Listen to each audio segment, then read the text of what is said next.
கிறிஸ்துவுக்குள் பிரியமானவர்களே, இந்த வருடம் நானே திராட்சை செடி நீங்கள் கொடிகள் என்ற தலைப்பின் கீழ் சண்டே ஸ்கூல் பிள்ளைகள் கர்த்தருடைய நாமத்தை மகிமைப்படுத்துவார்கள். முதலாவதாக இந்த தலைப்பை அறிமுகப்படுத்த வருகிறார்கள் பிரைமரி பிள்ளைகள்.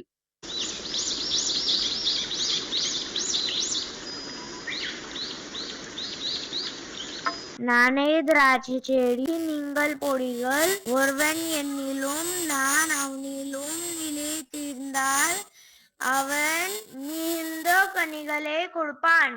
I am the vine, you are the branches, and if much fruit you want to see, you know you must abide in me, for apart from me you know you can do nothing. இந்த திராட்சை தோட்டம் எவ்வளவு அழகா இருக்கு. இந்த திராட்சை செடியில நம்ம ஒரு குட்டி கொடிய இருக்கிறது ரொம்ப ஜாலியா இருக்கு. ஆமா ஆமா, இந்த செடியில இருக்கும் போது நம்மளுக்கு தேவையான எல்லாமே கிடைக்குது.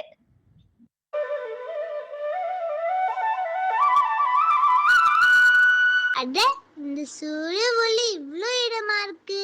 ஏய், நீ இத கவனிச்சியா? இந்த சூரிய ஒளி பட்ட உடனே நம் செடி நமக்கு எவ்வளோ சீக்கிரமா சாப்பாடு அனுப்புது. யம்மி. நம்ம திராட்சை செடி சூப்பர் செஃப் தான். என்னைக்கும் வயிறு நிறைய சுவையான சாப்பாடு தான். என்ன இப்படி மழை பெய்யுது? என் அழகு முகத்துல எல்லாம் தண்ணி வடியுது. ஐயோ, மேக்கப் எல்லாம் கலைஞ்சிருமே. ஏன் இப்படி சொல்ற? மழை நல்லது தானே, அப்பதானே நம்ம நல்லா வளர முடியும். கரெக்ட் தான், ஆனா எனக்கு கொஞ்சம் அன்கம்ஃபர்டபுளா இருக்கு. அங்க பாரு, ஒரு தேக்கு மரம் இருக்கு. உனக்கு ஓகேனா சொல்லு, நம்ம அங்க போய் மழை நிக்கிற வரைக்கும் படுத்துக்கலாம். வேண்டாம், நம்ம அங்க எல்லாம் போக வேண்டாம். மழை பெஞ்சாலும் நம்ம செடி நம்மை பாதுகாக்குது தானே, நம்ம செடியிலே நிலைத்திருப்போம்.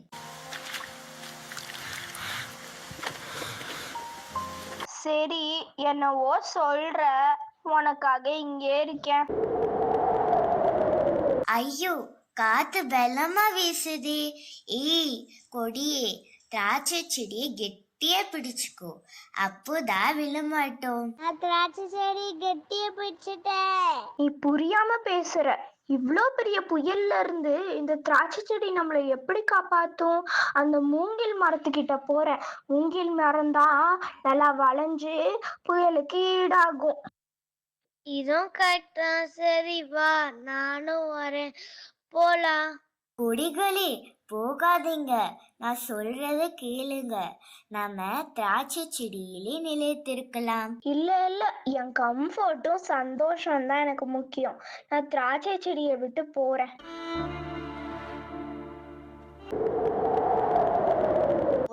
வாங்க என் கூட சேர்ந்து நீங்களும் காத்துல நல்லா அசைலாம். அது மொத்தமா வளைஞ்சு நல்லா டான்ஸ் பண்ணலாம். இவ்வளோ வறட்சியாக்கே தண்ணி தாங்கமா இருக்கு. ஆமா, ரொம்ப வெயிலா இருக்கு, தண்ணி பத்தவே மாட்டிக்குது.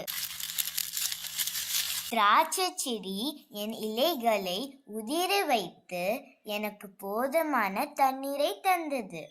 இப்போ நிறைவா இருக்கு. ஐயோ, இது என்ன? இது இவ்ளோ வெயிலா இருக்கே, தண்ணி தாகமா இருக்குதே. இந்த மூங்கில் மரம் நம்மளுக்கு தண்ணி தர மாட்டேங்குது. வா, கரையோரமா இருக்கிற ஆலமரத்துக்கிட்ட போய் கேட்போம். நடக்க கூட முடியல. அந்த திராட்சை விட்டு இருந்து நான் வளரவே இல்லை. என் பலனே போன மாதிரி இருக்கு. ஆமா, நானும் அப்படிதான் உணர்றேன். ஆலமரத்துக்கிட்டையாவது ஏதாவது உதவி கிடைக்குதான்னு பார்ப்போம். என்ன, நீங்க இங்க வந்திருக்கீங்க? நான் உங்களுக்கு நிழல் தான் கொடுக்க முடியும், உங்க தாகத்தை தீர்க்க முடியாது. சரி, பரவாயில்ல, கொஞ்ச காலம் உன்னால தாங்கிக்கிறோம்.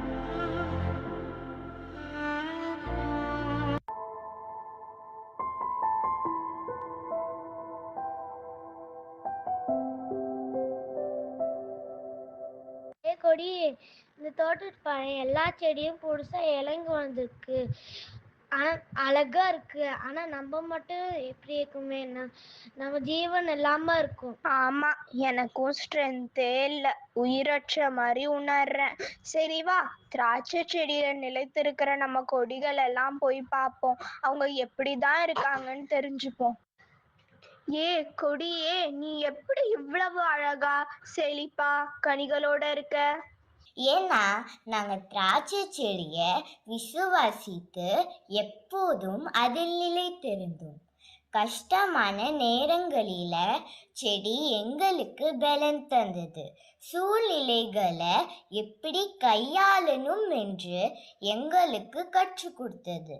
நாங்க திராட்சை செடியில நிலைத்திருந்தோம், அதனால கனிகளை கொடுக்கிறோம். அப்போ எங்க நிலைமை? உன்னுடைய சுய சந்தோஷத்திற்காக திராட்சை செடியை விட்டு விலகி போனாய். திராட்சை செடியில் நிலைத்திரு என்ற வார்த்தையை நினைவில் கொள்ளாமல் விலகினாய். திராட்சை செடியில் நிலைத்திருக்காத கோடி உயிரோடு இருக்க முடியாது. ஆதலால் நீ வெட்டப்பட்டு அக்னியில் போடப்படுவாய். ஐயோ சுடுதே, எரியுதே. ஐயோ சுடரே எரிதே. பிரியமானவர்களே, இந்த தலைப்பு நமக்கு ஒரு ஆழமான உண்மையை கற்றுக் கொடுக்கிறது. இயேசு கிறிஸ்துவே நமது வாழ்வின் ஆதாரம். அவரையன்றி நமக்கு ஜீவன் இல்லை. கிளைகள் செடியுடன் இணைந்திருந்தால் மட்டுமே கனிகளை தரும். அதுபோல நாம் இயேசுவோடு ஜெபத்தில், வேத வாசிப்பில், கீழ்ப்படிதலில் இணைந்திருந்தால் மட்டுமே அவருக்கேற்ற கனிகளை கொடுக்க முடியும். நாம் திராட்சை செடியில் இணைந்திருக்கிற கிளைகளாயிருக்கிறோமா? நம் வாழ்க்கை தேவனுக்கு கனியளிக்கிறதா இருக்கிறதா என்று நாம் சிந்தித்து பார்ப்போம். வாங்க வாங்க